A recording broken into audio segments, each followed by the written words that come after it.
Domenica 22 settembre a Conegliano si è tenuta la quarta edizione del Bassotto Day. Un centinaio di bassotti, accompagnati dai loro proprietari, si sono ritrovati all'appuntamento ormai annuale, al quale hanno partecipato molti coneglianesi e una nutrita rappresentanza proveniente del Friuli Venezia Giulia. Al mattino, dai giardini di San Martino, è partita la passeggiata lungo le vie del centro fino alla nuova passerella sul Monticano e di nuovo ai giardini. Nel pomeriggio, al termine della sfilata, sono stati annunciati i vincitori, selezionati dalla giuria presieduta dal sindaco Fabio Chies. Devo dire che di anno in anno sta prendendo forma un'idea di Angela che, sorridendo, ha pensato alle famiglie dei bassotti che ci sono in tutta la nostra regione. È diventata una grande realtà, ci sono bassotti che arrivano da molto lontano, si premiano i bassotti più giovani, quelli più anziani, quelli più simpatici, ma è soprattutto una grande festa dedicata a chi ama gli animali. La manifestazione è stata organizzata da Angela Buso e patrocinata dal Comune con le associazioni Conegliano in Cima e Contrada Grande.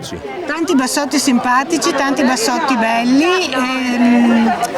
bisognerebbe premiarli tutti, bisogna fare una scelta e rispettare la scelta che fa la giuria, poi probabilmente qualcuno piaceva uno rispetto ad un altro, però è una giornata di festa, non è una sfilata che porta quelle sfilate importanti che portano premi per il curriculum del cane. Questa è una giornata di festa per i cani, per i padroni e le famiglie.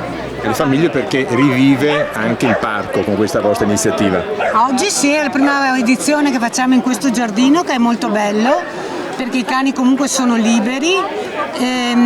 Abbiamo avuto anche la partecipazione dei bassotti del Friuli Venezia Giulia quest'anno che ha fatto un gemellaggio con noi e lo rifaremo il prossimo anno perché crescerà ancora di più. Siamo partiti con 15 bassotti, siamo arrivati ad averne stamattina 120 e oggi hanno sfilato in 28 cani.